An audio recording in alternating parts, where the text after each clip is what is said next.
Welcome to Rob and Tony's Cinematic Adventure. I'm Rob Wilson. And I am Tony the Quano. So, Tony, we recently had a loss in Hollywood. We did. Hollywood the legend. Titan. Yes, Hollywood legend. Robert Redford passed away back a few weeks ago.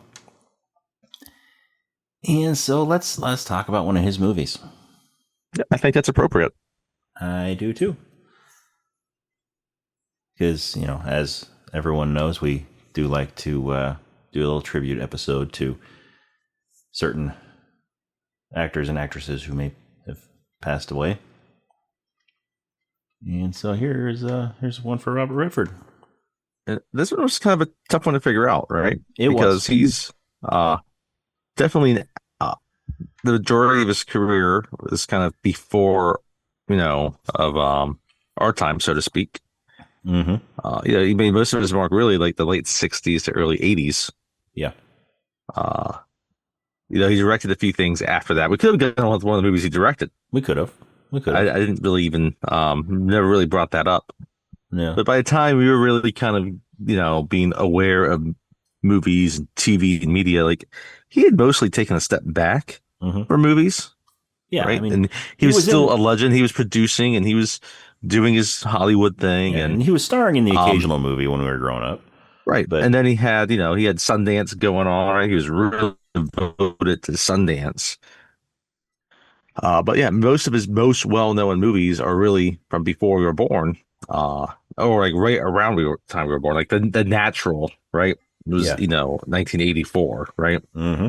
I think growing up, probably the one movie I can think of him really being in was Sneakers. Yep.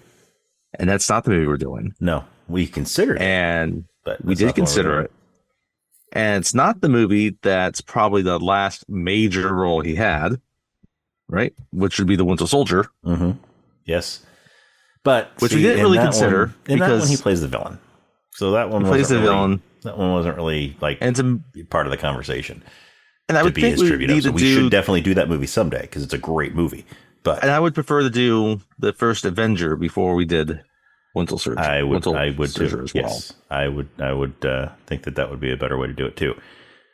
And we could have done Butch Cassidy, right? We could have, which we referenced when we did the Sting, which does feature Robert Redford and Paul Newman, both from Paul Newman from that, and Robert Shaw, and Not Flea. Yes, Not Flea is in that, and not Flea. Yes. But we're going to go with one that was that The Winter Soldier was actually heavily influenced by. Yes. We're going to be talking about 3 Days of the Condor. And I think we chose wisely. I do too. I had not seen this movie before I watched it for the podcast, and I was thoroughly impressed with it. I was too. So I was aware of its existence. Yes, me too. And I think I'd briefly seen it once on Turner Classic Movies when they do their Oscar month.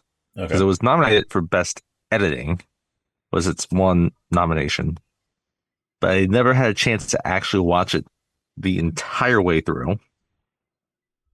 And yeah, I mean, it's interesting because it's definitely a movie you could almost feel derivative, but it actually kind of set a standard for political thrillers. Yeah, which were big in the 1970s, and it's really become its own genre. I mean, really, it still kind of exists. Yeah, I think that most notably in the 70s and then the 90s and early 2000s, it's kind of like the peak of this type of genre. And this definitely can tell, kind of set the tone for that. And I'm watching this and I think okay, well, it kind of answers the question, what would Jason Bourne be like if he was a bookworm? Yeah, it really does. Yeah.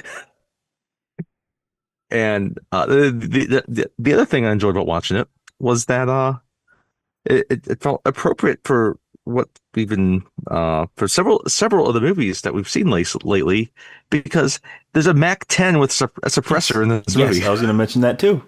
I was going to mention that too. There's a Mac 10 with a giant suppressor on it, which we've talked about in two other movies recently. Which makes you wonder, was John Carpenter inspired by this, I for Escape from New York, which then influenced Quentin Tarantino? I would not put it past him to take inspiration from this. So yeah, because I was wondering the same thing. Because, Like, did John Carpenter take inspiration from Pollock? because okay, so this was released in 1975, 6 years prior to Escape from New York. Mm-hmm. And when it comes down to it, like in both movies, like you have the bad guys, and then there's also the bad guys, and you know, the government is not completely on the up and up in Yeah. either one of the movies. Yeah. So, yeah, but I definitely got a good chuckle. Like, oh, there's another Mac 10. Yeah. I was not expecting to see a Mac 10 I in this wasn't movie. either. I wasn't either. But it's there. So, Yes, it is. Now, I was curious because I this movie is it's based off the book 6 Days of the Condor. yes, right? Mm-hmm. Do you have any idea why they cut it down to 3? I don't know. Because I was trying to figure that out. Why, That's a good if question. the book that it's based on is called 6 Days of the Condor, why? I mean, I would imagine that book would take place over 6 days. Like this one takes place over 3 days. It's to say, You yeah, know? right. But why?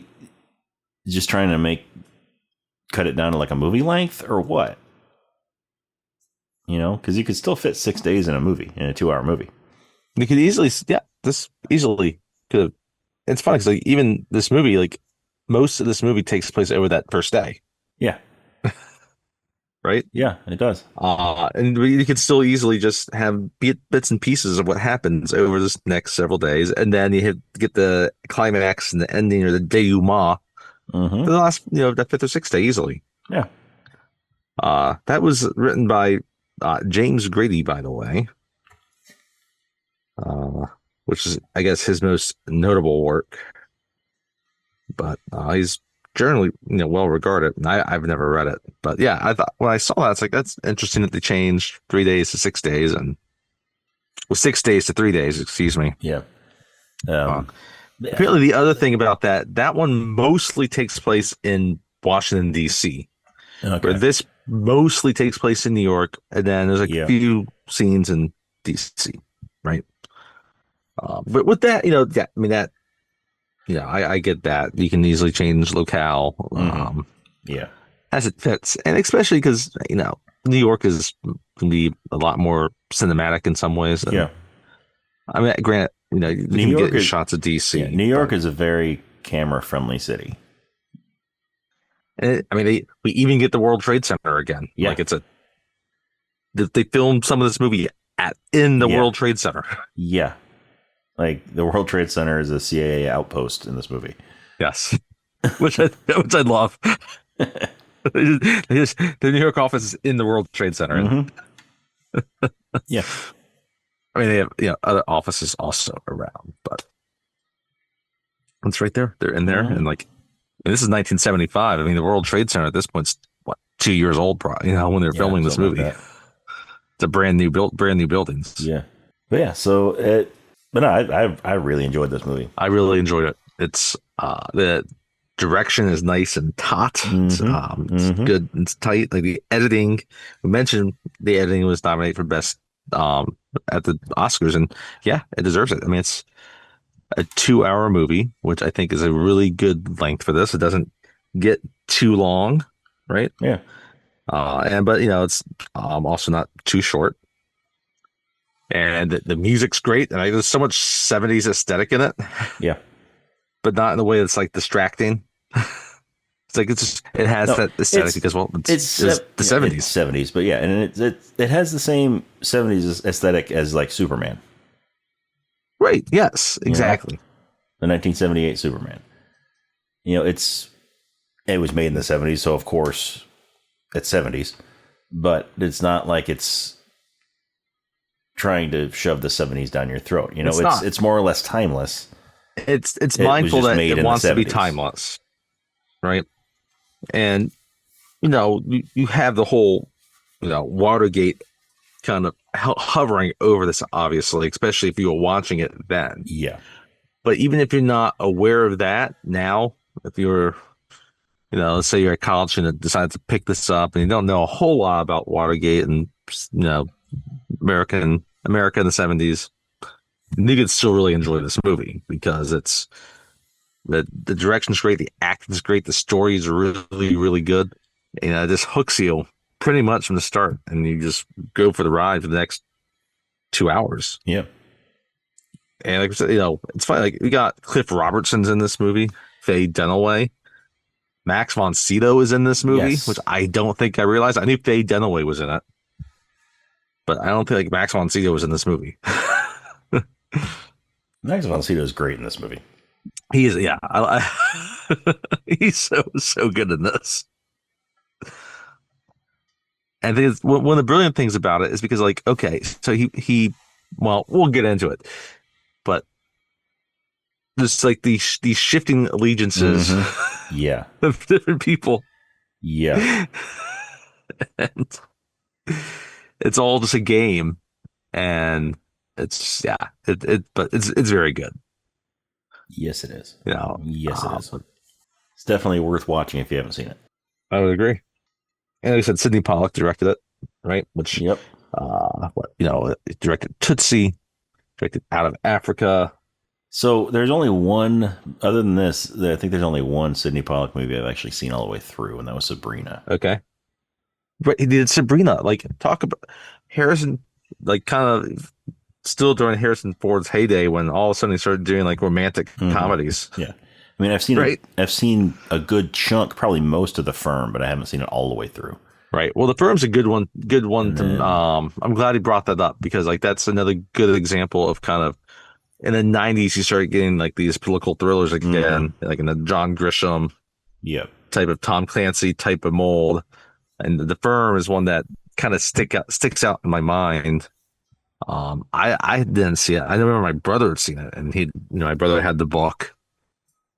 That's one that's like right there for me as well. Yeah. But I haven't seen it. I did see The Interpreter. Okay. Which would be another one, kind of a political type thriller. But what Nicole Kidman and Sean Penn, and that was okay. Wasn't bad, but okay. Okay. And I saw a few minutes of Random Hearts, another Harrison Ford one. Right.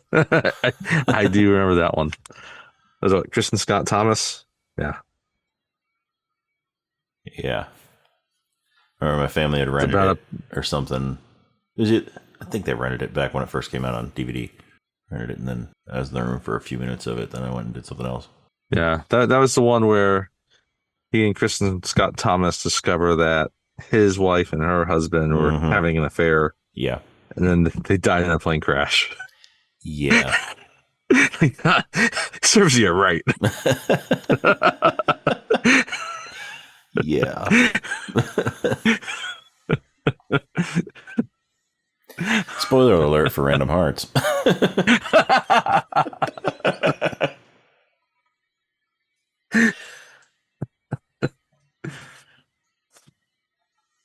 I also remember Sidney Pollack being in Eyes Wide Shut. Yep. He also has a couple cameos in this movie, but yeah. Then I mean, you got Cliff Robertson, Uncle Ben himself. Uncle Ben himself, yes, from the Tobey Maguire Spider-Man. Before he was Uncle Ben. Well, I guess he still could be Uncle Ben. He could be. Uncle Ben just could be this character now taking care of his nephew. Yes, he could Brooklyn. Be. He could be. He could be. Maybe. I mean, maybe he when he got out of the CIA, he changed his last name to Parker. from Higgins to Parker. We Yep. never got his first name in this. Maybe it's Ben Higgins. Right. Exactly. Yeah, then he was also Ben Higgins. He was It really doesn't matter. Yeah. He's also the president in Escape from LA. That's right. Which we were talking about Escape from New York earlier. He was Charlie and Charlie. Yes, he was. I was about to say that one too. Which is the adaptation. I saw that in middle school. I did too. Flowers for Algernon. Flowers for Algernon, yes. It's the adaptation for that. He actually won the Oscar for that movie. Huh. He was also in an episode of The Twilight Zone, The Dummy. Ah, yes. A lot of big stars were in Twilight Zone. Which is just celebrated like it's a big anniversary. Which is kind of why I'm bringing that up. So we have our Who's Who of Doctor Who, but I don't know why we haven't started anything on the Twilight Zone. We haven't. Because there are a lot of names in Twilight Zone. We've done enough movies from especially like the 80s and 90s of older statesman actors and actresses that would have been on the Twilight Zone kind of at the beginning of their careers. Yeah. Back in the early 60s there. Yeah. Obviously one of the most famous of the young actors in the first role is William Shatner. Yeah. So. Yeah. I mean, and then we had Burgess Meredith, who was a frequent guest star on the Twilight Zone. Yep. We had him in Rocky. Yep. We did. So, yeah. But I guess we do have a Murder, She Wrote game, so we do have something on the American side for actors. Yes. yes, we do. And on the heaven side, we have Touched by an Angel. Yes. Yes.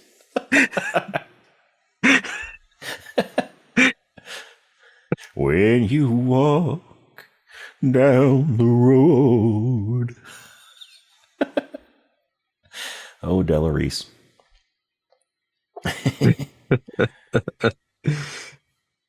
That's right. That's the one other actor I kind of forgot about. John Houseman, also. Yes. He was by the time he was in this, he'd just recently won an Oscar. Yeah. For the Paper Chase. Yep. Television. There we go. He was even in an episode of Mork and Mindy. What do you know? So, yeah, no, but great cast. I mean, again, the direction, the plot, everything really comes together nicely on this. Yeah, it does. So, I mean, it's suspenseful. It's everything you want from a political thriller. And yeah, it keeps you again, you have this right amount of suspense. And it does well, like you don't really know how this is gonna end. No, you don't. Like you're rooting for our main character here, Robert Redford, but like you're not totally certain he's gonna make this out either alive not totally or a free man. Yeah, exactly. So yeah, it does a good job of just keeping you guessing what's really going to happen. So I don't know if I have a whole lot else to say before we get into it. I don't think so. So let's get into it. As always, spoiler alert, we're going to be talking about this entire movie, beginning, middle, and end. So if you have not seen it and you don't want to be spoiled, pause the podcast, watch the movie, and come back and listen. If you have seen it or you just don't mind being spoiled, then keep on listening. But you have been warned. We're going to be spoiling this movie. This now 50-year-old movie. 50 years old. Yeah, I mean, really, truly 50 years old. I was just looking at the Wikipedia page, like, as release date, September 25th, 1975. So that was just like over 50 years. Yeah. We just hit the 50-year mark on this one. Right. All right.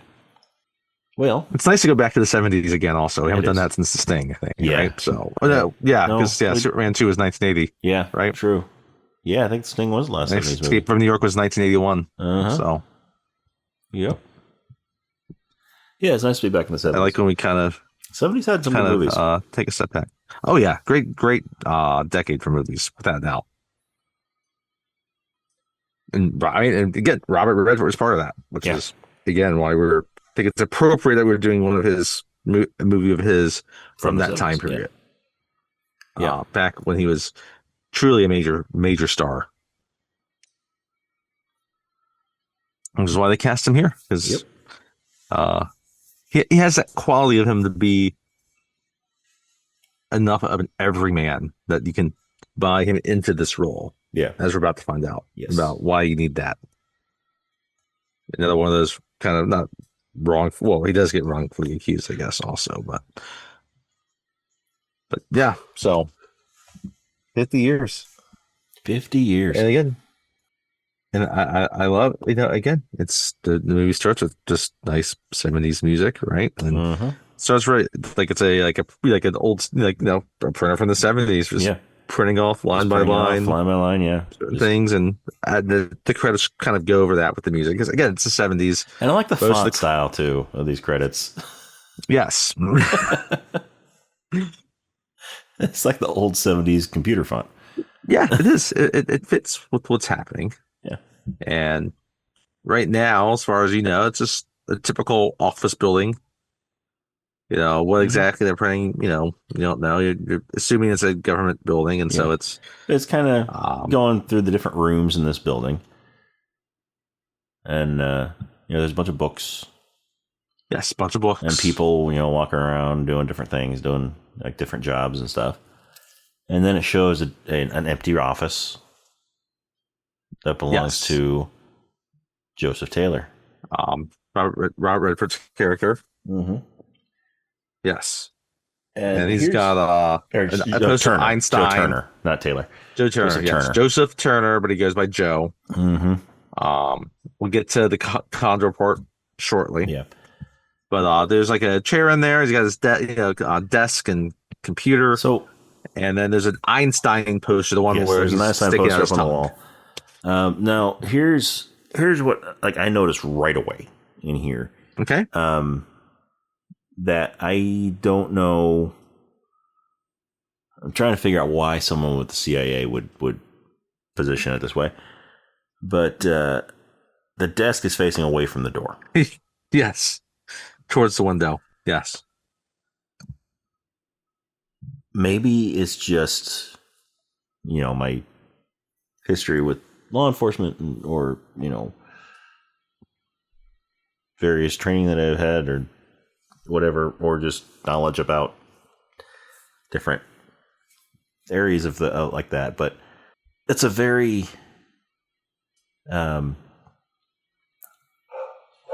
disadvantageous positioning for for a desk. Yes. You should be able to. You should be facing the door in case, especially if it's a CIA office, because you never know when a threat might come through the door. Right.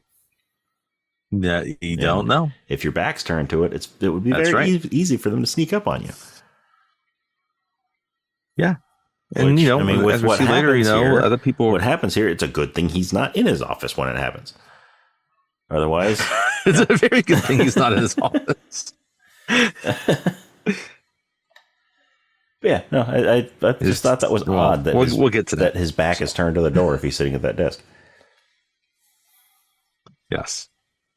Because even as we find out, even though he's not really like a field agent, he would probably still have enough training to, know the proper position to have his desk. It's a good point.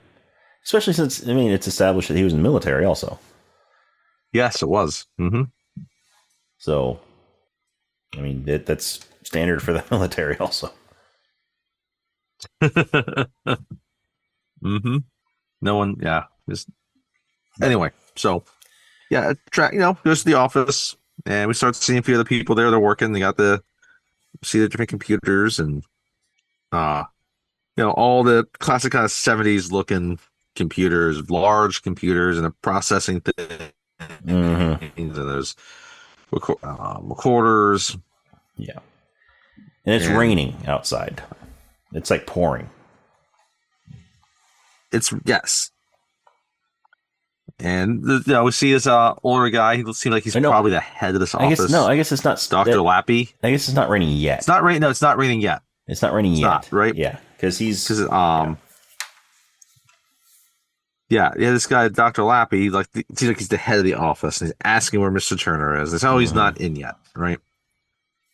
And that's kind of when it cuts to Turner, Yeah, and and he's on a moped. he's riding down the street on a moped in Manhattan, between Manhattan, between the traffic lanes. He's basically traveling down right? the dotted line Yeah, between cars. he's you can tell it's like um late fall, and it's not quite winter, right? Because he's got a jacket on and Mm-hmm. like a kind of a knit hat, but he's not like bundled up Yeah, completely, right? yeah. So it's a chilly day. And he gets there and Lappy's there and he's like Well, he locks his moped out front. yes, he locks his moped up at the Out front, steps, and then right? And it's kind of like a brownstone type of building, Yeah. right? So it's not in a large office building in no, New I mean York, right? it's a CIA outpost basically. So and we see that it's it disguised a little says bit. right, it's disguised, and even there it says the American Literary Historical Society, Mm-hmm. right? So as he's walking in, though, we cut across to the street, and we just get an angle from this car. He's got, looking from the inside of the car, from like the driver's side towards the building, and all we see is someone's hands, Yep. and he kind of crosses off the name Turner on the west, right? And so he goes in, and Lappy talks about him being 17 minutes late, and he just kind of jokingly says, "No, it's 12 minutes late because I had to go against the headwinds." So, and so as we find out, what this outpost does is really just read every book, Mhm. magazine, Yeah. whatever Every there is in the world, publication. and they're just that comes out. searching for encryptions and codes. Yeah. A Right. bookworm's dream job. Yes. And so this one of his coworkers there is talking to him about a particular book that he had flagged as potentially being, something that should be reviewed. And that is his coworker, her name is Janice, played by Tina Chen. Mm-hmm. And the two of them definitely have something going on. Yes, what it is exactly, you can't quite tell, but there's a relationship outside the office with them. But they get real chummy. They do kiss at one point. They do kiss. But yeah, he's just saying like, oh, well, I just thought it was weird that the languages it was published in were very sporadic, right? They're from just different various parts around the globe. It's not like it's, this block of Western European countries or Northern African countries or Asian nations. Like, no, it's kind of spotty. It's kind of his rationale. But his, supervisor there, Lappy, says that, Langley had decided to like not pursue it. They don't. It's nothing, right? And you have two of the guys there in the office. They're discussing this murder that happened recently. I don't have them in front of me right now. Yeah, so they're discussing it where someone was shot, but there was no exit wound, and they could not find a bullet. They could not find the bullet. And then so Joe is in his office, his back turned to the door. Yep. And he's looking through his books and stuff, and then he's overhearing their conversation, right? Yep. So then he just calls out to him like, "It was an ice bullet." Like, what? Yep. Yeah. The killer poured water into a .38 caliber mold and froze it, and then put it in the gun, chamber right after getting it out. Yeah, shot him, and then all you have is a little bit of water and melts. Yeah, fire. It kills him. It melts. You just have a couple of drops of water. No trace of the bullet. Where did you read that? Or like, how do you know? Not really. Like, how do you know that? Right? And he's like, "Oh, Dick Tracy." Mm-hmm. Yeah. Right. Yeah, Dick Tracy. He reads everything, right? Mm-hmm. He reads Dick Tracy. He enjoys Dick Tracy. No one ever talks about Dick Tracy anymore, by the way. No, I was actually thinking the other day, maybe we should do Dick Tracy sometime. Maybe we should do that movie on the podcast. You know what? I like that idea. I watched that a lot growing up, and I had a Dick Tracy board game. So we probably should do Dick Tracy. Yeah. We might have to. That'd be a good one for right before the Forgotten Yeah, series before the blockbusters. yeah, that could be a good spot for it. So where is he here? Yeah, so then they get to talking. It's close to lunchtime. And I forgot that they do talk about one of their other uh coworkers. That's not there today. He's 3 days. I gotta bring up his name. Oh, Heidegger. Yes. And he's the one that actually submitted this inquiry Yes. about this book. Yes. So Right? He Heidegger, did yeah, it he's sick.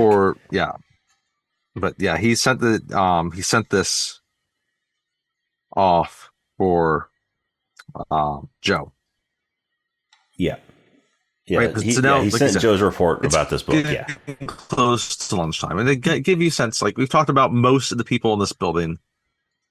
So we have we've had the two guys that were talking about this crime scene.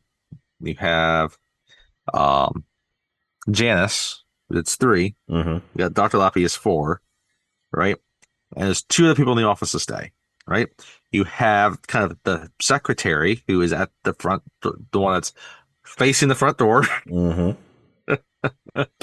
right? And she just looks like a secretary, right? Yeah, she's an older lady, And Mrs. Russell. this elderly lady, but she has a gun, which we see. And right, she's got cameras also, kind of looking outside. And there's this other security guy that kind of has this little office kind of behind her, Uh-huh. and the steps and where he is, his little post that go down to the basement. And right. so basically, he goes down. He goes down. He's talking to Mrs. Russell. We find out it's his day to get lunch. Yeah, but when he's talking to Mrs. Russell, he notices on the monitor for the security camera out front that there's some kids who are getting just a little bit too close to his moped. So he goes outside real quick. He's like, "Hey, what are you doing?" And the kids run off. Then Mrs. Russell, hits the button to open the door for him, to unlock it, so he can go back in. But yeah, they tell him it's his day to get lunch. Yep. So they all give him their orders. Yep. And he says, "Oh yeah, I can go down there. Be back. About 8 minutes or so, right?" And so he then goes out, and he goes. At this point, it's raining. It's pouring. Right, he mentions outside. that it's going to rain soon too. Like, during the course of kind of these regular conversations that he has, anyone else might have when they first arrive somewhere for the day. Yeah, but it's 11:22. It's pouring outside, and he's talking to Dr. Lappy, and he's like, "Oh, it's okay. It's going to stop raining by 11:30." Mm-hmm. That's the rain conversation I was thinking about. Yeah. Thank you. Because he remember. Yeah. So he and also like during this we also see just interspersed with these various conversations around the building. It keeps on cutting outside, and we see Max von Sydow standing outside under an awning across the street, just looking at the building. He's just looking at this place. He's doing that. Right, so yeah, it's going back and forth between them. And so he's finally he's going to go get lunch. Yeah, so since it's raining, he decides to go out the back. Yep. So he goes and through going the back means he's going down those steps. Mm-hmm. Right. Going through the little library they have downstairs. Yep. And he's the guy that's supposed to be just like, "Hey, you can't go down there." And Miss Jennings is like, "Oh, and Mrs. Russell is like, "Oh, saves him a block." It's like, yeah, it saves him a block. He likes to do it in his range. It's like, but security protocol. Yeah, but security protocol. It is a CIA outpost. Yeah. Right. But yeah, so he goes down the steps. It just looks like going down the back. A basement library is what it looks like. Going out the back way, not out the front. But essentially, it's like the back of the building, but into an alley. And so it saves him a little bit of time. Yeah. And not so much saves him time, it saves him from going to the rain. Yeah. And when he from the basement in the city. That's what it looks like. Yeah. Mm-hmm.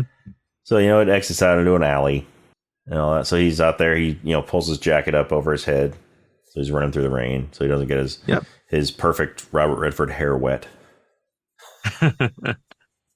Right. And so it's not long after we see him do this, then we see Max von Sydow and these other gentlemen building, right? Yeah. And so, they're disguised as mail delivery mailmen, right? And you're still kind of getting shots of just general things happening inside the office. And then scenes of now you have Joe, he's at the diner and he's talking with, one of the servers behind the counter. It's a regular place they get lunch. So the guy making the sandwiches knows who all the people in the office are. Knows him. Knows And Joe. even the guy that's kind of sitting there at the end of the like that last bar stool, seems like he's a regular there. He knows Turner as well. He kind of knows how he is, and he's just bookworm, and he comes in there often to get lunch for the office. So so he's telling the guy, he's like, no mayo on that sandwich, no butter on that one. He hates butter.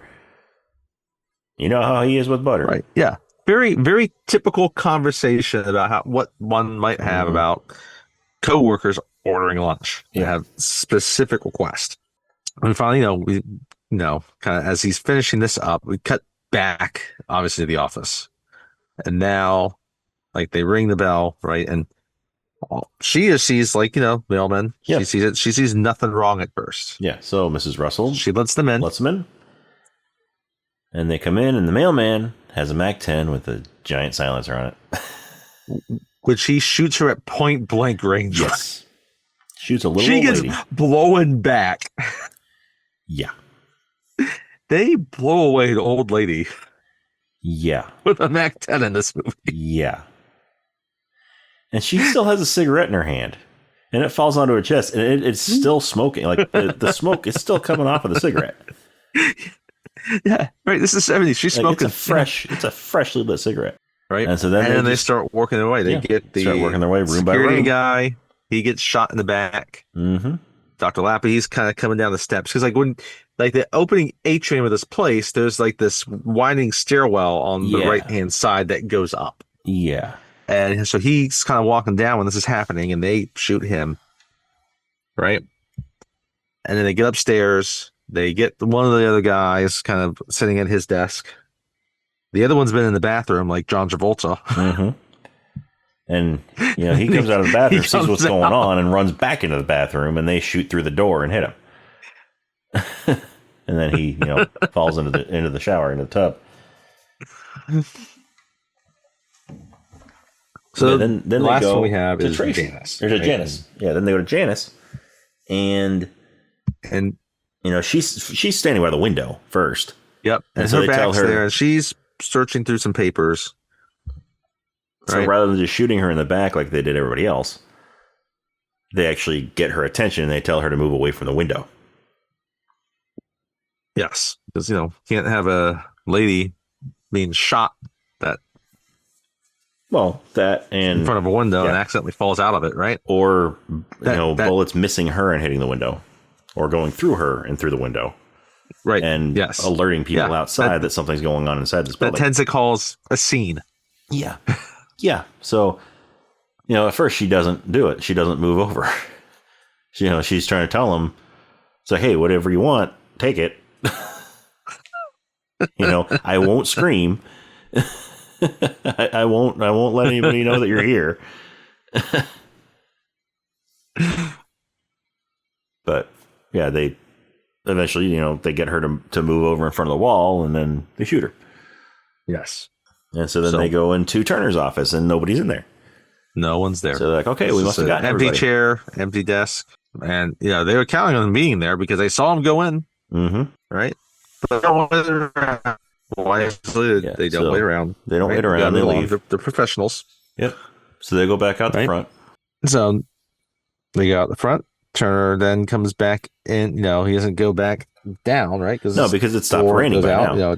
By the time he left the diner or the deli, he's he told Dr. Lappy it's going to stop. Yeah, so it stopped raining. It's nice and dry out. There's just some puddles on the ground, and so he decides he's just going to walk back the long way and go the front door. And he gets up there, he rings the bell for Mrs. Russell to let him in, and nothing happens. So he's like, hey. Nothing happens. Waves at the camera. He's like, it's me. I'm in. Nothing happens. So he goes and he pulls on the door a little bit, and it's unlocked. He realizes, it's still like open. Yeah. So. And he pushes it in. And there she is. She's on the ground. And yep, she's dead on the floor. She's on the floor. Her cigarette's still burning. So he goes down and he moves a cigarette off of her. I like that. He sees a lit cigarette on her and, moves it so it doesn't, catch her clothes on fire.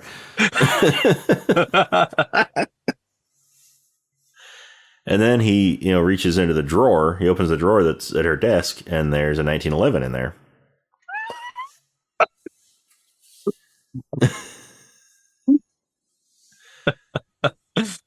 So he picks that up, and he goes to check out the rest of the building.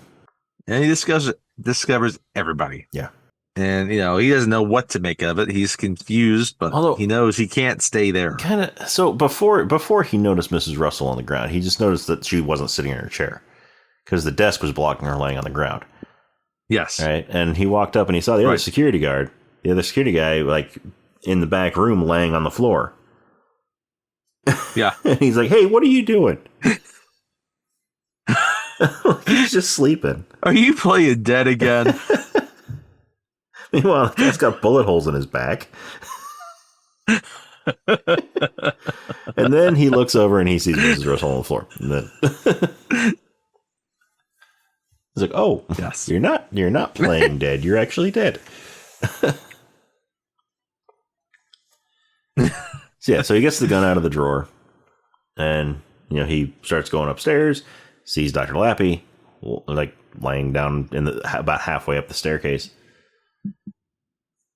And very carefully steps over him, goes up, finds the other guys, finds the guy in the bathroom, and then he finds Janice.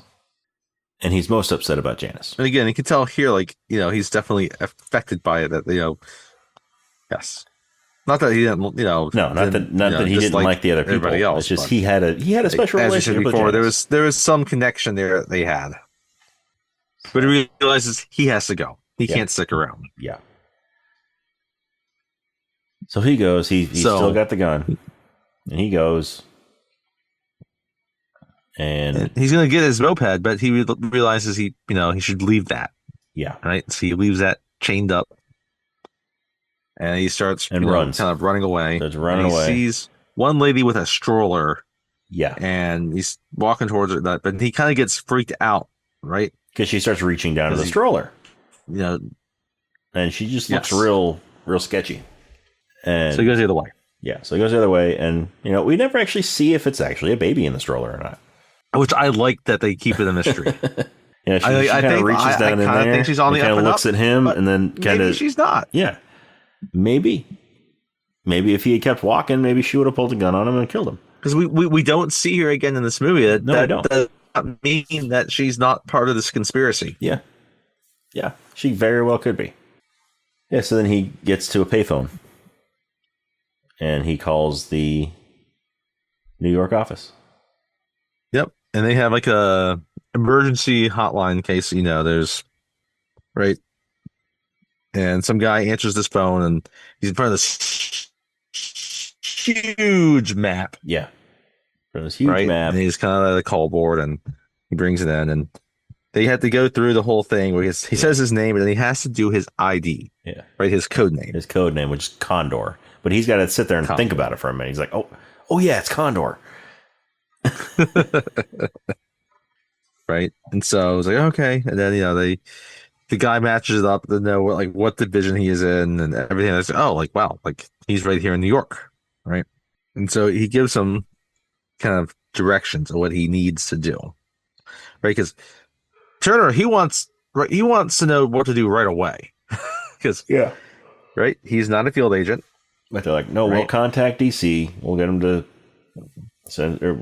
send somebody to meet you. But you need to go instruction. But you need to go somewhere where you wouldn't normally go. Somewhere where they wouldn't suspect you to go. Don't go home. It's got to be a secure location. Yep. Because first they're like, "Are you on a secure line?" He's like, "No, I'm on a payphone." Like, well, we can't be having this conversation here. Prank call, prank call, prank call. Are you talking to me on a cellular phone?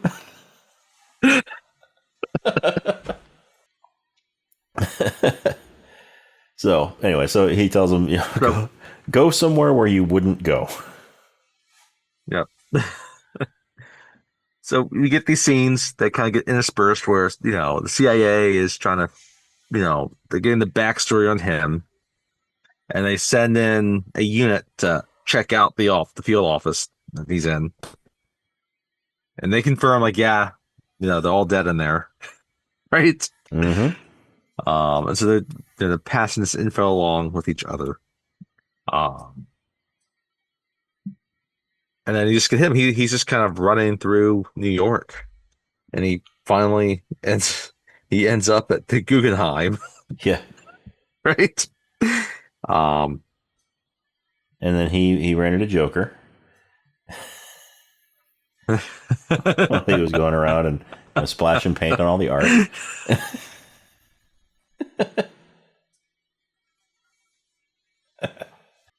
Oh, and then he comes back out. This is when we get the other clue that's actually like late fall, even early winter, is there's a Salvation Army band playing "Give the Old King Wenceslas." Yes. When he's outside. So yeah, you get some scenes of that, and then when does he? Does he go somewhere else to like call again, or does he get a phone call from them? I can't remember how all that works. He goes to another payphone, and he tries to call the DC office. That's right. And he gets a hold of Higgins. And Higgins is played by Cliff Robertson. So, Higgins is trying to, explain to him what to do. He's going to send people, and Higgins seems like he's on the up and up, right? Right. Yeah, and that's right. And Higgins is at the yeah. So yeah, he's talking with Higgins, and he's instructing him to meet this guy Wicks, who's the head of Turner's department. Yeah. Right? So Higgins is at Langley.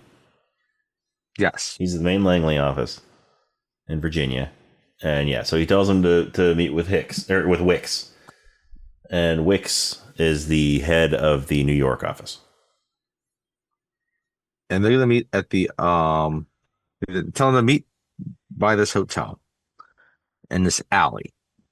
And Turner's just like, he's still not trusting, right? It's like I need a familiar face. I need a familiar face. So they're like, okay, well, what about this guy Sam? And he's like, oh yeah, I know Sam. He'll do. So okay, Sam will be with Wicks because I guess he knows Sam from training and stuff like that. Yep. And so it's like, okay, well, Sam will be with Wicks. So go meet them in this alley in 2 hours. I think that was the time frame he gave him. Yes. So they go there. They meet up. Sam is there, played by Walter McGinn. Mm-hmm. He's there with and Wicks is there. Wicks, played by Michael Caine. Not that Michael Caine. Not the Michael Caine you're all thinking of. No, not to say, not this is not Michael, to be not to be confused with Alfred. This is Caine with a K.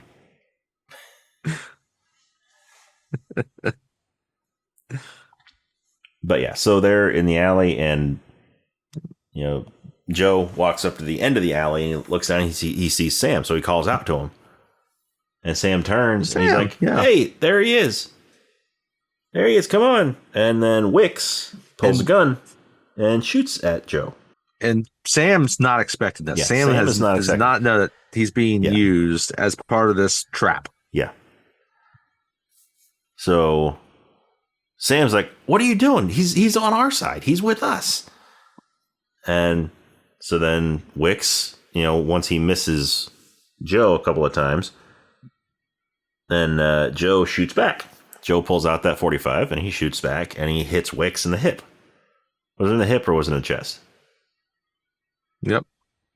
One of the two. He hits him in the hip or the chest. But yeah, so Wicks goes down, and Sam keeps on telling him, "Why are you shooting him? He's with us. He's on our side." And Wicks turns the gun on Sam and shoots him right in the neck, right in the throat. Yep, killing him because can't have a witness. Mm-hmm. And then once Joe sees this, he runs. Like, once he started getting shot at, he runs the other way. Yep. And so he's trying to run away. And he runs. Which is kind of crazy that they willingly brought someone else in on this, knowing that they would have to kill this person as a witness. Yeah. Yeah. It just shows you that what ends they will do these, what ends Yeah. they will go to do things. Anyway, so we get turned back on the run. He ends up running into a department store, which may or may not have also been a dry cleaner's. Yeah, hard to tell exactly. And you know what? In the 70s, I wouldn't be surprised if some of these kind of mom and pop type department stores also had dry cleaners there as part of their whole package of what they're he's delivering to their customers. There's this coat rack. There's this rack of coats hanging up on it that he's hiding behind, and he's kind of keeping an eye on the door and out the window to see, because the cops have started coming because they heard the gunshots. Yes, right. So there's police cars driving on the street in a busy part of Manhattan. All those gunshots will get noticed. Yeah, even though Wicks had a suppressor on his gun, and so the only shots that were heard were the two shots that Joe sent out, that Joe took. Right. So anyway, so he's hiding in this place behind the coats, and he hears the guy at the counter talking to a Kathy. A Kathy played by Faye Dunaway. Yes, played by Faye Dunaway. And so she does what she needs to do there, and then she leaves. And he follows her out. And as she's going to put her stuff in her car, he pulls the gun on her. He tells her to, he pulls the gun on her, tells her to turn around, and, she turns around, and it's like, okay, now get in the car. And, she's trying to plead with him to not do this. And she's, right, like a person would. Yeah. So, but ultimately she gets in the car, and from the passenger side moves over to the driver's side, and he gets in the passenger side, and he tells her to drive. Mm-hmm. And it's an old Bronco that she's driving. Yes, I was going to say it's an old, like, classic Bronco, which is kind of cool. Which is very, very similar to the Bronco that Keanu drove in Speed. Yes. Before he ditched that for the Jag. Mm-hmm. Yep. It's all coming back. All of them. Mm-hmm. Oh yeah, this movie's got a little bit of everything in it. Yes. So they get to her apartment, and she kind of lives like in this basement apartment, right? In somewhere there in Manhattan or Brooklyn, right? You have the regular house and multiple stories, and then you have a full apartment on the bottom, right? And I think it's actually a good size, like 1-bedroom apartment. Like, she's got a nice sized bedroom, and when they get down there, good kitchen and living area, and he's just kind of looking around, just trying to figure out what his next move is. Yeah, once they get to her place. He's got the gun, but he's not really holding it like you would hold a gun. He's holding it by the slide. He's holding it by the top of the gun with sort of the grip coming down across the bottom of his hand. And he's not being, he's kind of being twitchy about things, so he'd be very easily overtaken by Faye Dunaway if she really was that committed to it. He's not a field agent, right? He doesn't have that kind of training. He reads books. He reads books for the CIA. And he even tells her that. He's like, I'm with CIA. But I read books. They hire people to read books at the CIA? Like, yes, we read every book that is ever published, every publication to try to find codes and messages and all that in there. So he could really like poop on company time while actually doing his job. Yes, he could. He could. He could spend all day pooping on company time because he's still working. Right. I just put that together. I don't know why I didn't think about that when I was watching this last night. How do you get that job? Yeah, I want that job. Huh. Just think of the hemorrhoids you must have. You just say, yeah, the government pays me to take a poop. Mm-hmm. Yep. Anyway, so Faye Dunaway, Kathy is freaking out. Yeah, obviously. You know, understandably. And finally, he gets to the point where he's tired. He needs to get some sleep. Between that, we've kind of cut. That's right. So he needs to get some sleep. So he takes her with him into the bedroom and makes her lay down on the bed. And then he lays down next to her, like puts his arm around her so that he can feel if she tries to get up. Right. Exactly. Like not trying to be, he's not trying to be like creepy or anything like that with it. No, like, no. He wants to make sure that she's not going to, try to call the authorities or try to take his gun and kill him or anything. Reasonable expectation, from his. So he puts his arm around her and gets right up next to her so that he can feel if she tries to get up or move around, and it'll wake him up. Yeah, because he's just got to get a nap because he's had a day. He's had a day. Yeah. Mm-hmm. So what we've had cut between some of this is other things going on at the CIA. They've gone back to like DC or Langley, and there's this room that says this is 5 continents imports, but really it's just a briefing room. That's the thing. 5 continents imports. That sounds very similar to Universal Exports from Bond. Yes. From the Bond movies. So it does. So, I mean, did they actually use the 5 continents? I don't know. Or was that inspired by James Bond? When this book was written. When was this book written? At least when the movie was made, it was after the Bond movies. It started getting made. Mm-hmm. And so, yeah. I mean, it would make sense, if England has universal exports, why wouldn't America have 5 continents imports? Anyway, yeah, it's basically a war room. Yeah, exactly. And so that's where we have John Houseman's character kind of comes in, and he's some top level guy there at the CIA. And they're asking all types of questions. Mr. Wabash. Everything that's happened. Right? And then, this is talking about, the scene, and also the little shootout by the hotel, too. And, they kind of want to know a little bit more about this Taylor, right? And Turner. As you're saying, I'm sorry, Turner. Wabash. They say, like, oh, yeah, well, maybe he's more, maybe he's, like a, another, like a secret agent, like the double, the spy.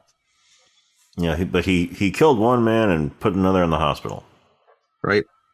And it's like that shot was like impeccable, but like he shouldn't have the training for that. So maybe it was just sheer dumb luck. Maybe it was just a lucky shot, Right. Or we also have a shot. He has had training we don't know about. Right. Exactly. Like maybe he's working for somebody else, actually. Right. And then we had another shot. He was in the military, but he only qualified on rifles. He didn't qualify on pistols. We get another shot there in DC, and now we have Max von Sydow again. And he's talking with who's he talking with here? He's talking with someone else there. Who is it? Atwood. Yeah. Talking to Atwood. And so now we see that Addison Powell. We're getting these other wrinkles of what might be happening. We're seeing everything is maybe not completely as it seems. It might be an inside type job as opposed to some other government executing this, right? Yeah. So that's when, we also had the scene that then go kind of back with him, with Faye Dunaway at her apartment Yeah, where now they're awake. before he falls asleep, right? So now they're awake, because he wakes back up and she stayed there. She didn't move. Nope, she didn't move. He fell asleep. She didn't want to He get took his shot. nap, She didn't know he wasn't actually planning on shooting her. right? I mean, he told her what was going on. He told her what he had experienced, all that. She just thought he was crazy. He goes through all of it. She just thought he was crazy. Yeah. Which I wouldn't blame her. No. Right. And he gets freaked out by something because this is the 70s. There's a radiator in there. It starts to hiss and he jumps at it, right? And the radio comes on. And they're talking on the radio about this shooting outside of the hotel. And the news people, they don't know. No, it was TV, wasn't it? It was a TV, like the evening news. Yeah. The TV's on, so they're talking about this shooting outside of the hotel in the alley, and how one man is dead and the other is in the hospital. And he's like, Sam, they killed Sam. And so now he's really thinking more about what's really happening. Like he's kind of getting keyed in himself more that maybe the CIA is behind this and not somebody else, right? So, but he also notices beyond what's on the TV, he sees these black and white photographs all over her place. Yeah. He's like, oh, did he take these? She's like, yeah. So is that your job? And they're photographs of like just basically just nature, just stuff like a park bench or trees or whatever. Just trees. There's no people in any of them. It's just pictures of stuff out in the wild, basically. They're real nice photos. And he did nice photos, and he really likes them. He's drawn to them, right? And so, I guess what we haven't said yet is that she has said that she's expected to be up in Vermont, right? This is why she was at the apartment to go up there, right? There's this guy that's not quite her boyfriend. Yeah, but he's supposed to. She's supposed to go and meet up with him in Vermont. So, and then she finally says, like, well, I believe you're in trouble. Like she can tell that by now, especially by the news broadcast, right? And so, and he finally decides. We missed earlier too. So while he's kind of escaping everything, the other office agent guy, he went to his place and found him dead in his apartment. Right.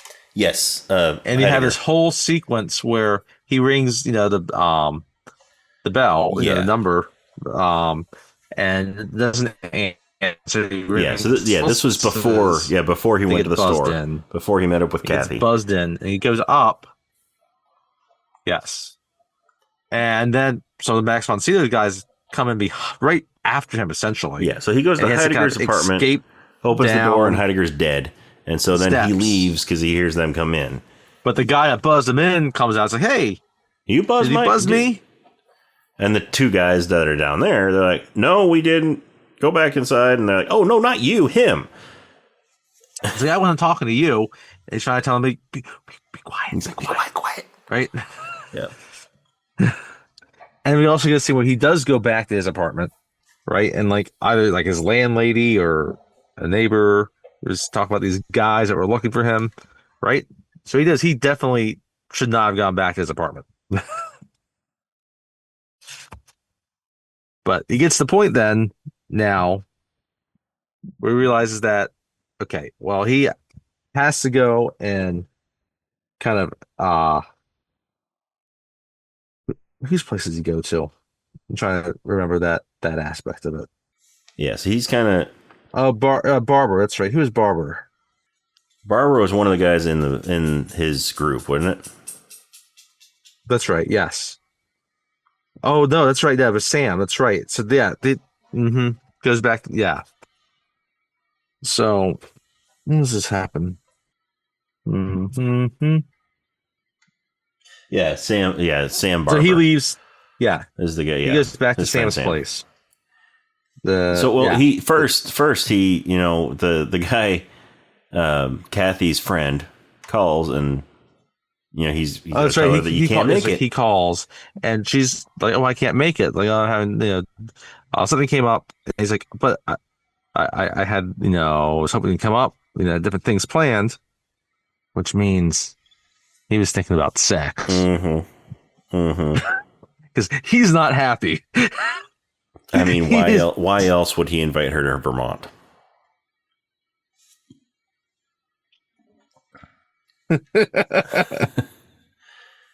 But yeah, so Joe is telling her, tell him you can't go, make up some excuse. She's like, the car broke down. Like, well, then take the bus. That's right, take the bus. And that's like, no, and he's just like, no, I had this evening planned of emotional catharsis. Mm-hmm. And she's like, well, I can't make it. It's like, I don't want excuses. You come up here to Vermont, and he's like, this has happened before. Mm-hmm. It's like, well, this time it's different. He's quickly hearing he's going to the friend zone. Then he's like, are you okay? He's like, yes, I'm fine. He's like, you don't sound okay. Because she's like breathing heavy and she's, real scared. But yeah, anyway, so they get through the phone call, and then he takes her into the bathroom. And, yeah. To tie her up. Restrains her. Yep. But he doesn't have any rope, so he grabs pantyhose that's hanging on the shower rod, the curtain rod. And he ties her up with pantyhose, and then takes his tie off and uses it as a gag to keep her from screaming. And then he takes her car and drives over to Sam's house. Sam's apartment. He gets up there, and Sam's wife or girlfriend's in there. And Sam's wife, May, answers the door. She's like, Joey, how are you? Come on in. We'll wait for Sam to get home for dinner. He's working late. She hasn't been told yet. It's on the news, but she hasn't been told yet. Yeah. And then the phone rings, and there's nobody on the other line. And she says this has happened 3 times. Yeah, because he had tried calling her from Kathy's house. Because he called her and she answered. He called Sam's house, hoping that Sam would answer. But he didn't, and she answered, so he hung up. And so, yeah. So obviously he's not the only one that called her and hung up. So, yep. And so he tells her to get out of there quickly, to go to another apartment that which she would be safe. So, as he's doing this, he's walking back to the elevator. He passes Max von Sydow. He passes Max von Sydow. And so he gets in the elevator, and then Max von Sydow, or Joe Bear, as he will find out. So he doesn't know his name yet. No. We don't know. We don't really know his name. We don't know his name. We don't get that. But I'm just say that now. So it's just the two of them in the elevator. And then it goes and it stops, like. Well, there's a couple other people in first, and then a few others get out. Yeah, that's right. There's a couple that are in it when they get in. There is a glove that's on the floor. He looks at, is that yours? Is that your glove? And like right away, he realizes this guy is not to be trusted. Yeah, I mean, he's like he shakes his head. He just kind of politely says no. But there's an old man. He picks up that glove. There's an old man that gets on this elevator who's carrying a cake. That's right. There is an old man with a cake. There's an old man who's carrying a cake. Who is that cake for? I don't know. What kind of cake is it? I would like to eat some of that cake. We don't find out what that cake is. Delicious cake. I want to follow that guy. I want his story. See, if Tim Robinson was with us, Tim would follow the man with the cake. Mm-hmm. Yeah, I want to follow that guy. I want to see where he's going. He's clearly going to like some sort of party or something. Yes, maybe he's going to Rick Moranis' party. Maybe his grandson is turning 7. You know, you don't know. We don't know. He's going somewhere with a cake, and that cake looks delicious. It does. Yes, it does. Instead, they all get off the elevator, and Max von Sydow leaves first, and but when the old man gets off, then some kids get on and like, "Happy birthday, old man!" Oh, that's right. Yeah. So Turner, he finally gets off too, and he's just kind of eyeing things, kind of from the lobby of this apartment building. Mm-hmm. And there's some other youths are there, right? And so he gets up this idea, and he's like, "Hey, guys, anyone? Who's good with a coat hanger? Who's good with a coat hanger? I left my keys in the car. You help me get it out? $5 to get you out. $5. So he goes. There's one black guy in the group, and he singles him out. He's like, "Oh, I know you know how to break into a car."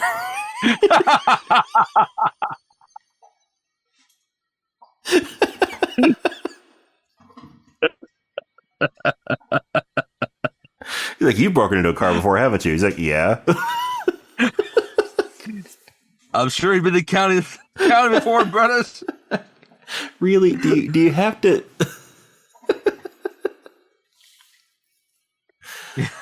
Oh, profiling at its finest.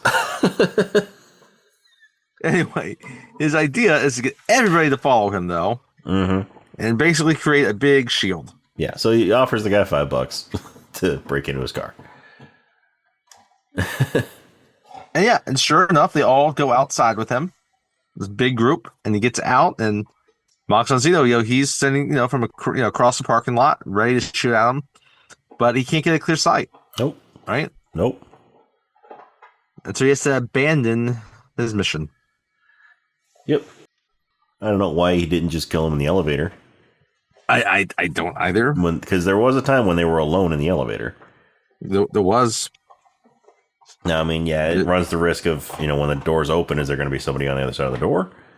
Probably what that was. But yeah, so he gets back and he drives back to Kathy's house.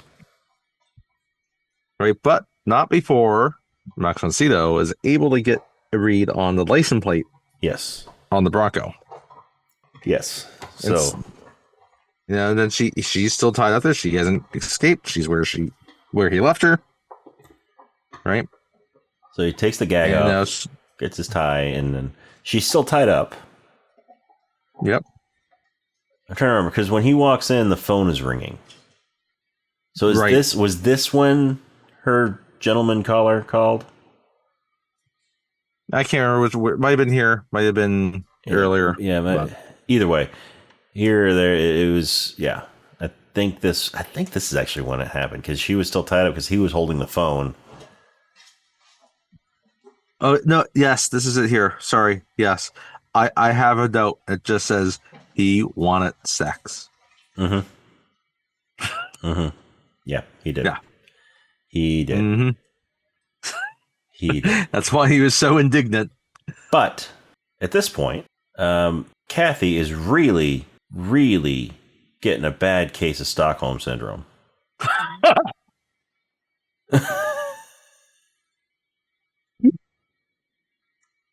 I love the lines like, "I wish I knew more about you."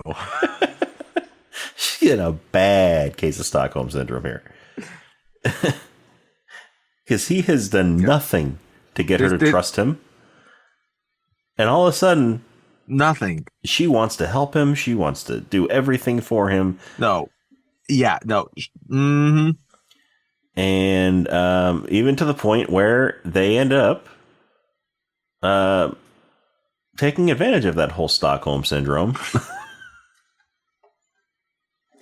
and spending the night together. Well, right. So I love how right before that the line is like, I don't think I really want to know you because you may not live. Right?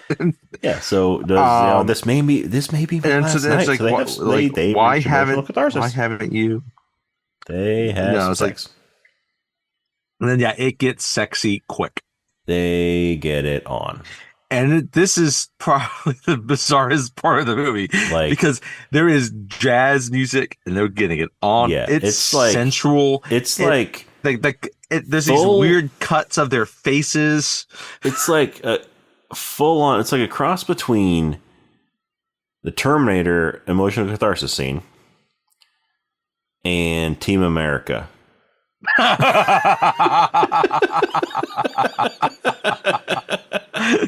Yes. Yes. With jazz music. Yes. Yeah. With a little bit of the Sting thrown in there. Mm-hmm. Yeah. Yeah. Mm-hmm. Yeah, it's Mm-hmm. she's got a bad case of Stockholm syndrome. Mm-hmm. Anyway, so the next morning, after this, I mean, this is like a 5-minute scene. yeah, and so that's the end of day one. That's the end of day one. Is Faye Dunaway and Robert Redford Getting it on. having hostage sex?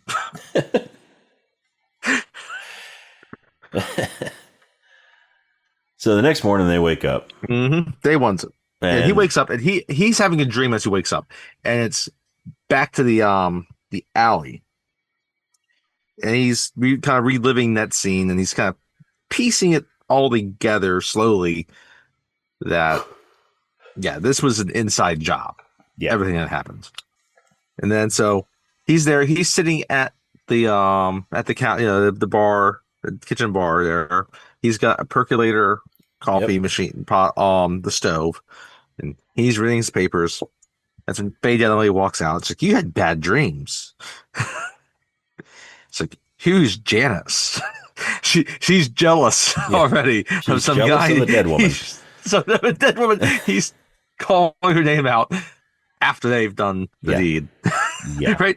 I mean, they just did the deed, and then he's calling her name out right afterwards as he's dreaming. Mm-hmm. So, but oh yeah, she was a friend. Don't worry, no, she's dead. She's not a threat to you. And then I love how she refers to herself as a spy fucker. Yes. Yes. He looks at us like, oh, I'm just joking. Like, well, no, you literally are. Yes. Absolutely. So, within this, we do cut a scene back to the hospital, though, right? Because now we've had a scene where Max von Sydow has been directed to kind of clean up some of this additional mess with Wicks, and we go, and he pulls the plug on Wicks. Yeah. Right. We just see the nurse's station, and we see Wicks. We see the monitor for his room, and it flatlines. So Wicks is dead, and then there was more that was going on with Higgins, right? Wasn't there? Mm-hmm. Higgins and his group trying to find a way to go and pick up Condor, pick up Joe. There's someone that's making little figurines too. I'm trying to remember who that is. Yeah, that was Max von Sydow. That's right. That's when he gets the message of what he's supposed to do. That's right. Yes, it is Max von Sydow. It made me think of Ronan, the guy that does them in Ronan. Mm. Maybe the same guy. Could be the same guy. It really could be the same guy in Ronan. Could be. Because he's French. Yep. Although Hubert's not French, he's German. Yes, that's right. He's from Alsace. But yeah, so anyway, we don't quite. He still doesn't quite know his name, right? So, Mr. Addison, there's oh yeah, they're talking with Addison's still talking through things to try to clean everything up. Yeah, Atwood. So, but so we get the scene though eventually though after kind of this breakfast and coffee. I guess, does she go in for a shower? She goes in for she leaves the room. she goes in to change her clothes or shower or something, and Joe's still sitting in the kitchen with his coffee. And the mailman paper, comes. And the mailman comes and knocks on the door and sees him through the window. She sees Joe through the window. It's like, hey, got a package here for Kathy. Is she home? He's like, no, she's not home. He's like, oh, well, it needs to be signed for. She needs to come and sign for it. It needs to be signed, like, certified. Well, she's not home. Yeah. Like, well, you can sign for it. And so he gets up to go and open the door. He's like, okay. He goes to sign for it. When he opens the door, the mailman pulls a gun on him. It's that Mac 10. It's back. And they get into a little fight in the living room, and he pulls the Mac 10 on him, so so Joe pulls the 45, pulls the 1911 on him, and so they're kind of going back and forth, fighting, knocking the gun out of each other's hands, and fighting over the gun, and then finally,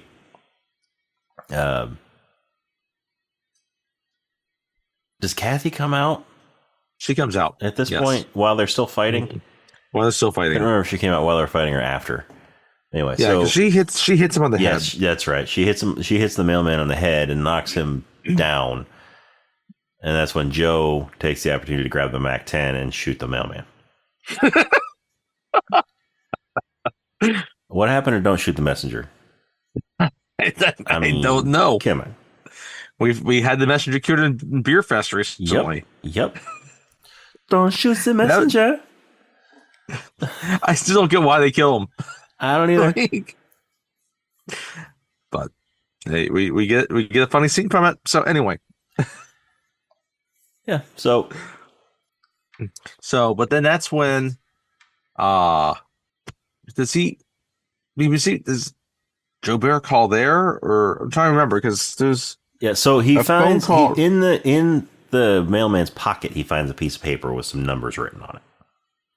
That's right. And so he calls phone number and an extension. So he calls the phone number and he asks for the extension. Like, what are you talking about? There's no extension. And he's like, oh wait, where is this? And it's like the name of a store or something. So he's like, okay. So then he calls the operator and asks for, because he figures, well, it's only 7 numbers on there. So just down on those, it was a New York number that he called. He's like, okay, well, maybe it's a DC number. So he calls the operator to find out what the area code for DC is. It's 202. So he tries the number again, but with a 202 area code. And it is the CIA. That's right. That's what happens. And so he gives the extension and they connect him. And they ask if it's been delivered. Yep. And that's when he asks, has the package been delivered? It's like, oh no, there's no return on the receipt. Mm-hmm. And that's when Max when Tina realizes, okay, he killed the messenger. Yep.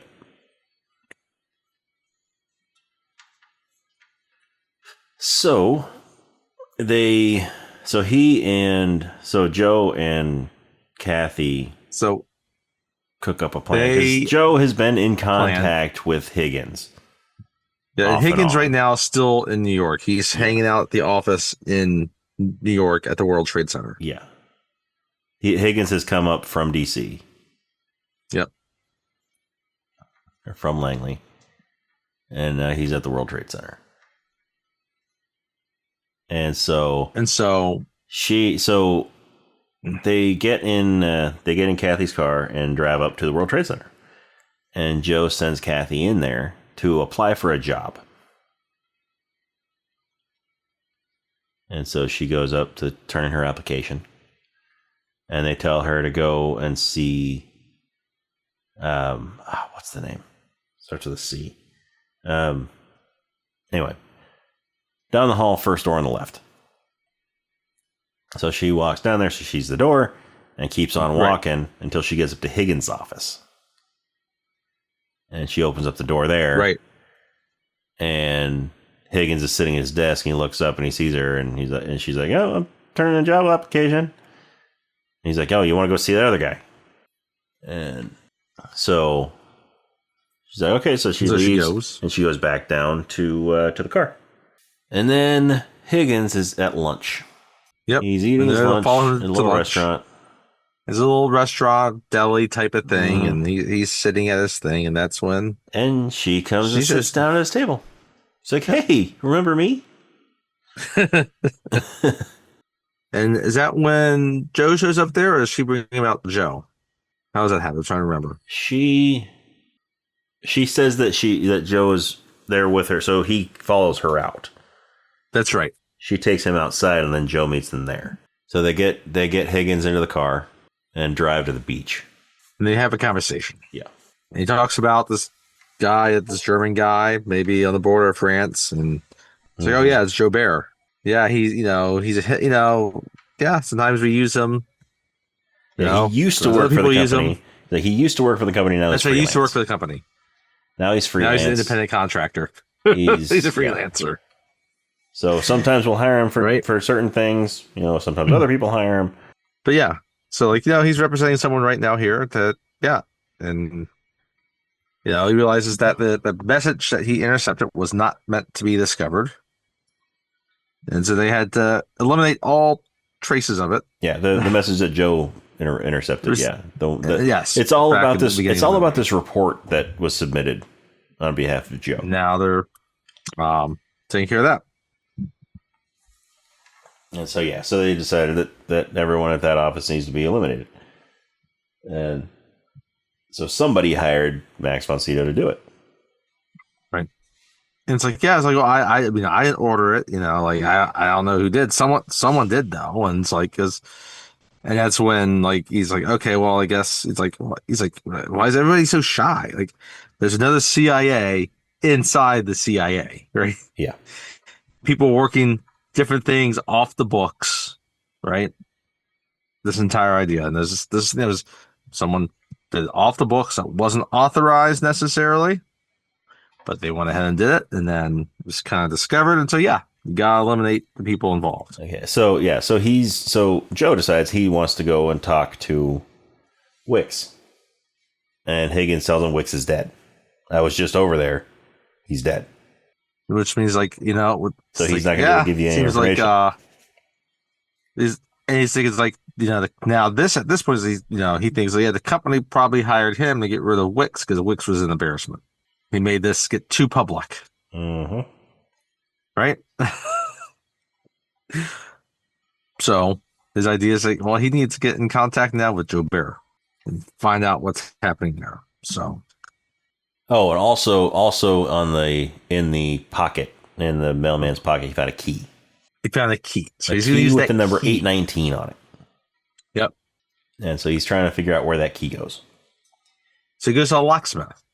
And the locksmith's like, I don't know, I can't tell you what that is. But there's a code on here. There's a 4-digit code on the side of the key. You can look that up, and you can tell me where it comes from. Right. I mean, so he begrudgingly does it. And it's a Holiday Inn. Mm-hmm. Holiday Inn. And one of Joe's previous jobs was he worked for the phone company. Yep. And he uses his phone company skills. Yep. He goes down to the switchboard area of the causes a little distraction with some guys are working on some lines.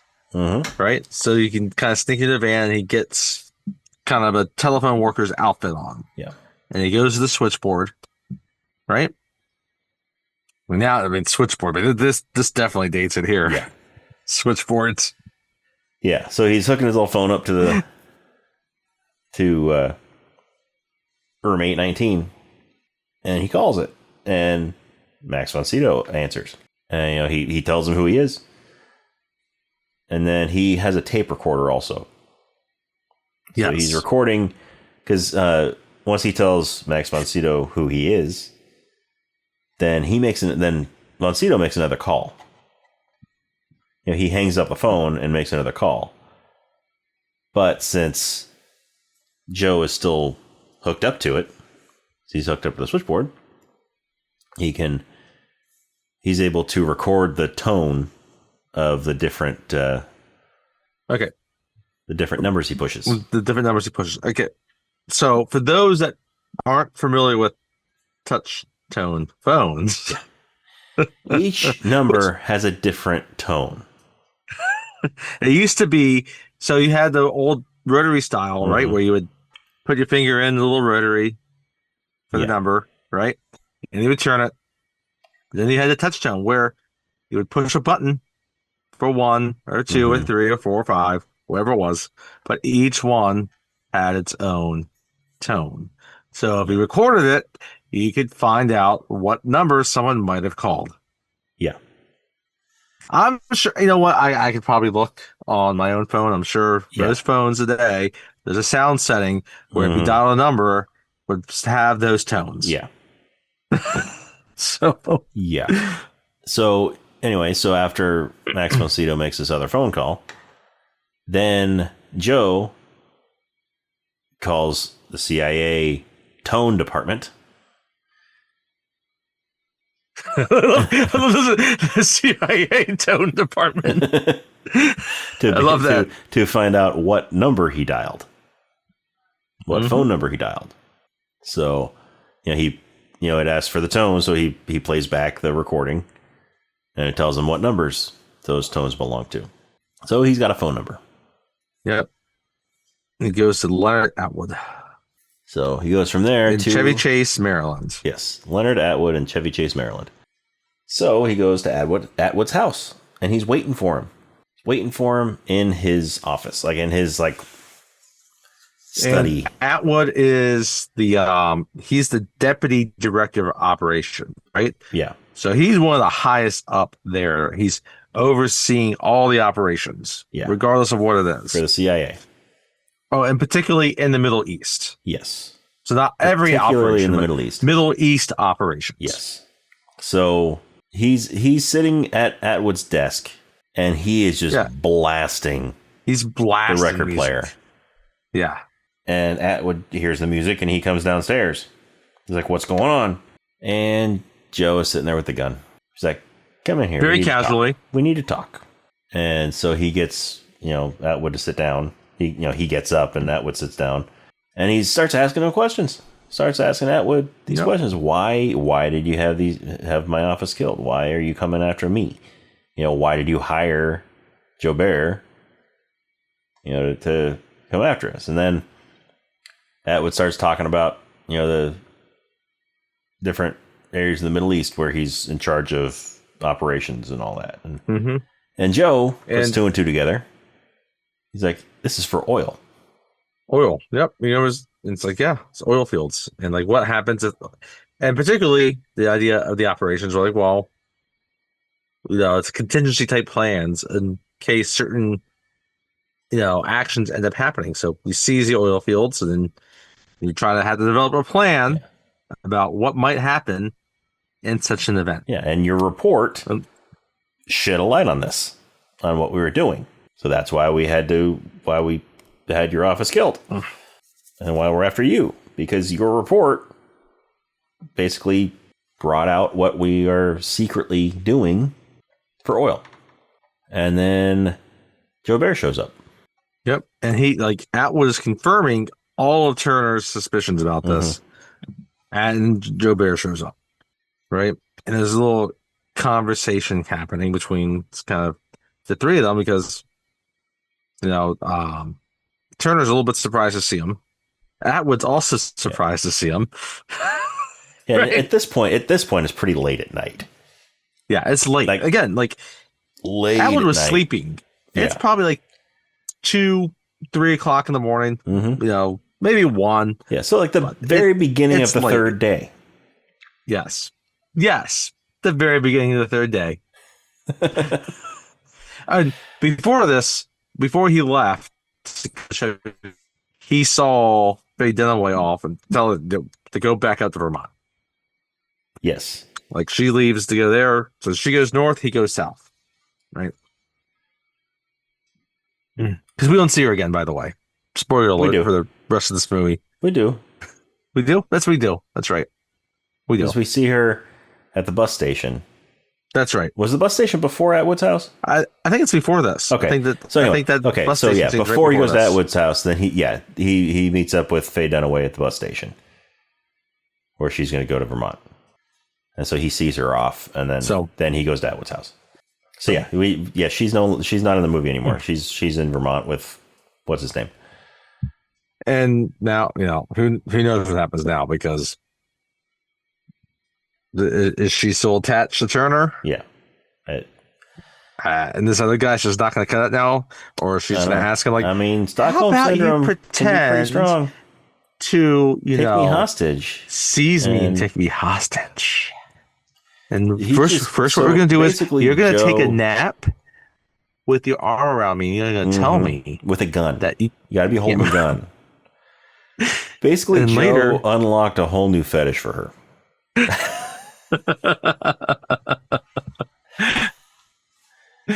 Anyway, back to Chevy Chase, Maryland. So in Atwood's house, so the three of them are talking, and then Joe Bear shoots Atwood in the head. Turner's not expecting this Because at Joe all. Bear has a gun too. He has a Walther PPK, That's right. the James Bond gun. Yeah, and he shoots Atwood in the head, and then goes to like wipe up some blood and wipes up all of Joe's fingerprints. He's like, "Did you just touch the chair and the desk?" He's wiping everything down, Right. and picks up Joe's gun that was sitting on the desk. So now Joe Bear's got both guns.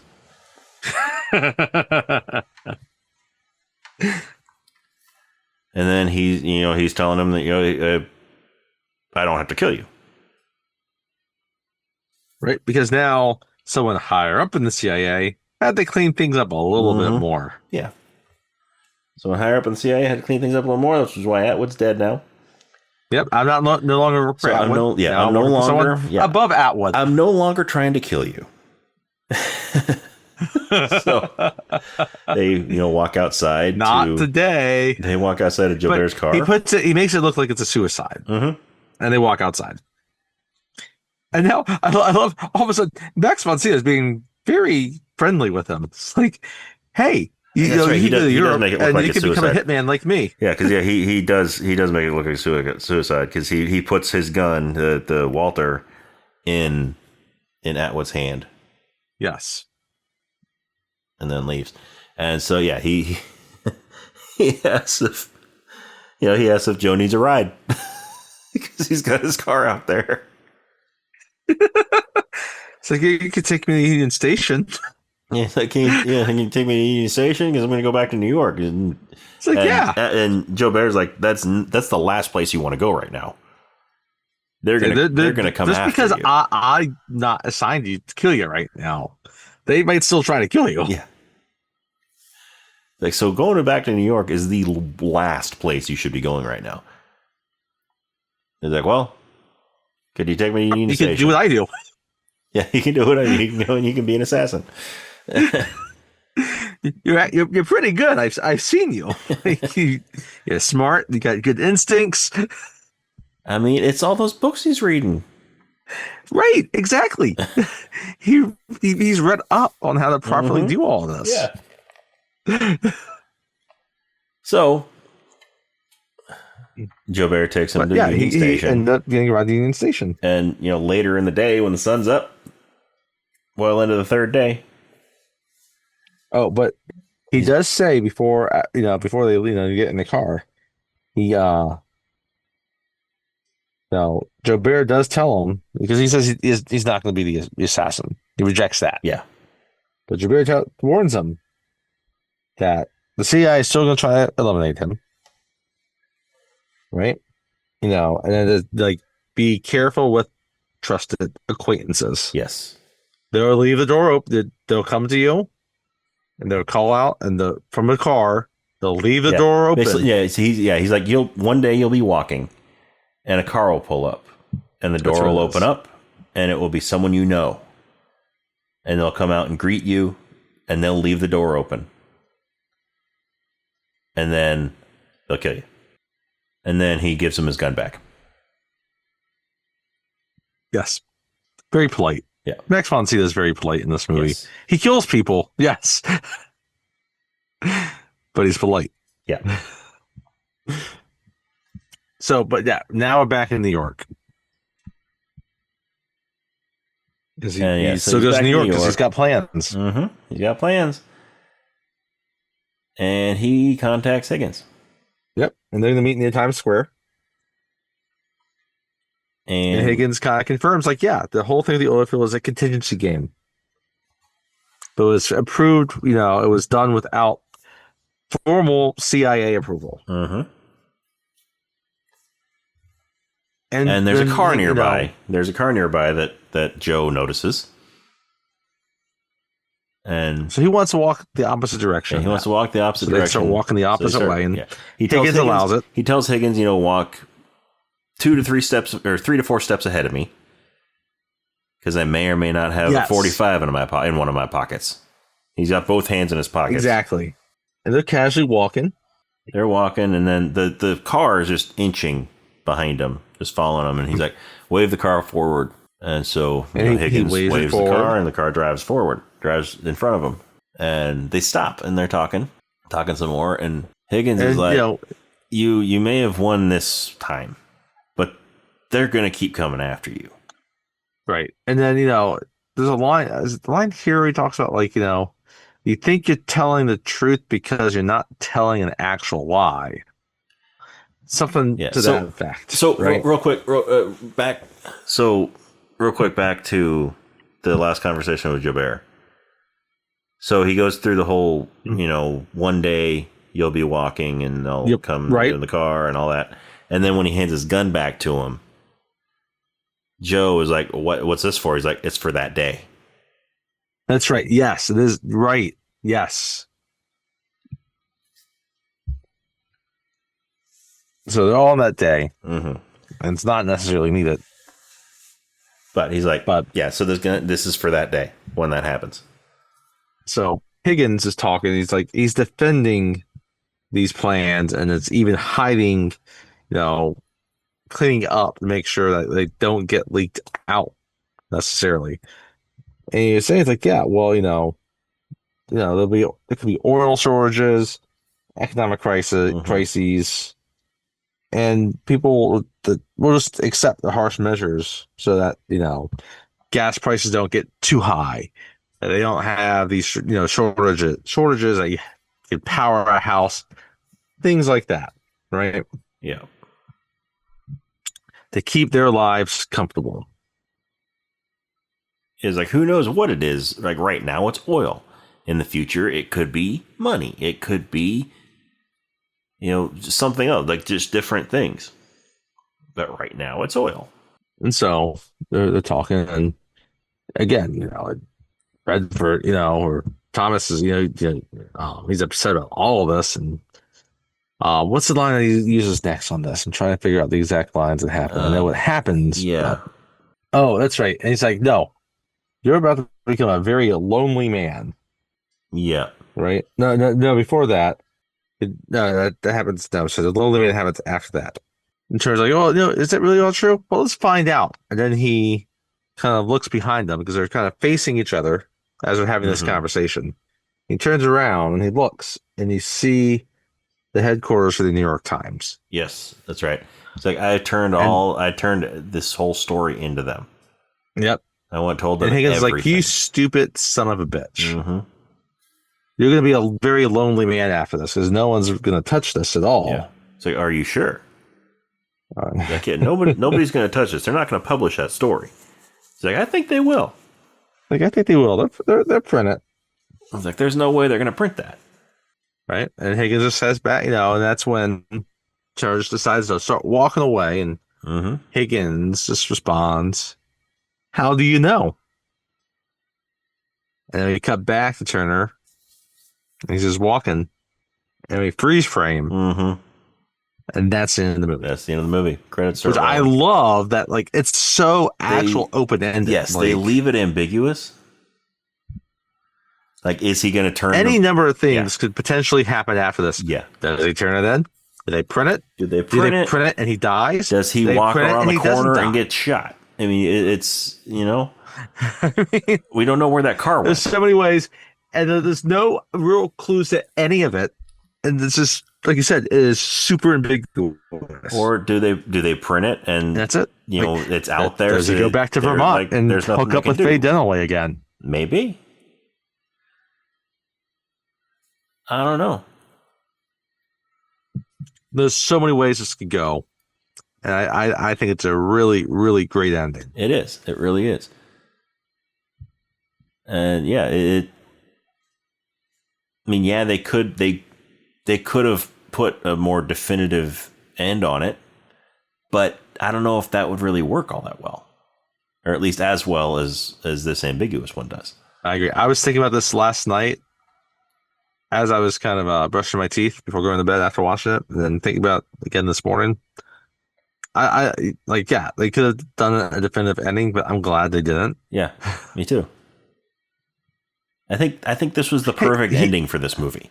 The way that they did it. Maybe he does go to Europe, and maybe he doesn't become a hitman, but he goes to Europe and he orders a Royale with cheese. Maybe. Or maybe he continues his career in the CIA and then ends up getting involved with SHIELD. Becomes the Secretary of Defense. And then he turns dirty. And he is his character in Captain America Winter Soldier. Captain America the Winter Soldier, yeah. Which is different because he is the bad guy in that movie. Yeah. It's like the one time he's a bad guy. Yeah. Normally he's just a very nice protagonist. Mm-hmm. But no. In Captain America Winter Soldier, spoiler alert, he kills a maid. Yeah. Because she came back in the house at the wrong time. Yeah. Yeah. So, anyway. That movie's less old, so that might have actually been a spoiler. Yeah. But still, that movie's over 10 years old now. It is over 10 years old at this point. And most people have seen, if you've watched the MC movies, generally you've seen most of them. Mm-hmm. You definitely would have seen that one. Anyway. Captain America Winter Soldier is one of the best MCU movies. In my opinion. Is. In many people's opinions. So it's probably one that's been seen more than others. So I do think it's appropriate. It harkens back to this movie, though. Yes, very important because it does it really well. It's a really, really good movie. Yeah.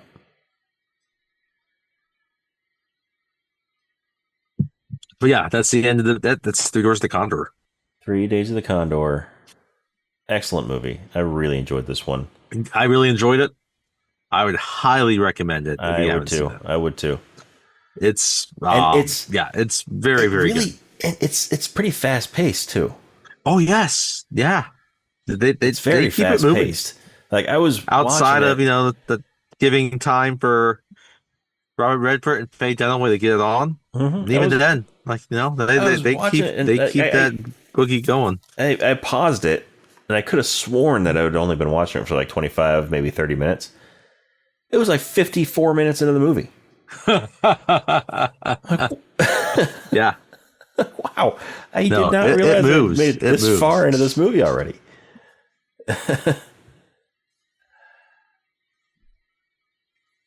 Yeah, I think the final runtime was like an hour 57, something like that. So just under 2 hours. It's a good length, especially for a story like this. Yeah, it's just under 2 hours of the actual runtime. And again, they don't go into like a second climax. They don't need another action sequence, right? No, they end it, and they just you have questions, and you're okay having those questions. Yeah. Not all the questions need to be answered, and plus, I mean, it's a movie about the CIA. There should be questions. No. The CIA it should remain secretive. Answer all of the questions. So, yeah, good show. I enjoyed watching that quite a bit. I did too. It was. I think we chose the right one to honor Robert Redford. I agree. So, anything else? That's it. I think I'm good. Yeah. All right. Well, if you enjoy what you're hearing, go ahead and check out our social media. We are on Facebook, Instagram, and Threads. It is Rob and Tony's Cinematic Adventure. The and is spelled out A-N-D. It's not an ampersand like it is the name of the podcast. We're also on X or Twitter. That's R&T Adventure. And then, R&T Cinematic. Right. R&T Cinematic on X or Twitter. Then we are on Letterboxd. That is Cine Adventure or Cine Adventure, C-I-N-E Adventure. You can check out our Letterboxd, see some reviews that we've done on various movies. Some we've done on podcasts, some we haven't done, some we will do, some we won't do. And then you can send us an email at robandtonyscinematicadventure@gmail.com. Once again, the and is spelled out A-N-D. It's not an ampersand like in the name of the podcast. Yeah, just what did you think of 3 Days of the Condor? Did you love it? Did you hate it? Is it, what did you think? We want to know. We want to hear from you. Should we do more movies like this? With Stockholm Syndrome sex? Sure. Okay. What other Stockholm Syndrome sex movies would you recommend that we talk about? There's a tongue twister. Stockholm Syndrome sex cinema?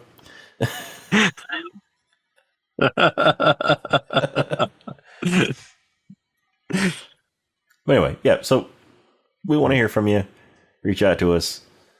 And if you enjoy what you're hearing, then, give us a like and a follow on our social medias. Go to your favorite podcasting app, wherever you listen to us. Subscribe, give us a good rating, a good review. That's how we move up in the ratings, in the recommendations, in the search, all that stuff. And yeah, so I hope that we were able to do Robert Redford justice with this episode. I think we did. I think so too. We lost a Hollywood legend. That we did. Even with him not doing a whole lot of movies the last 20 years, he was still absolute legend. And this was kind of a good way to kind of introduce us back to that era for him and just in general for some people. Yeah. I'm glad we did it. Me too. So next time, we are firmly in October now. We are in October now. Yeah, we're almost mid-October. So we are going to be talking about a movie that we've mentioned a few times over the course of episodes in the past that we're finally going to be doing. We're finally going to be talking about. We're going to go back into that thriller genre. Appropriate. It's been a while since we've kind of, I've been in a thriller, but we're going to a different type of thriller now. Yes. We're going into serial killer type thriller. We've done Silence of the Lambs. So we can, it's not that one. No, it's not Silence of the Lambs. We are going to be talking about Seven. Yes, Seven. David Fincher's classic. David Fincher directed, starring Morgan Freeman and Brad Pitt, and Gwyneth Paltrow. The classic Seven Deadly Sins thriller. David Fincher. That's first Fincher movie. So yeah, it will be our first Fincher movie. So join us next time for Seven.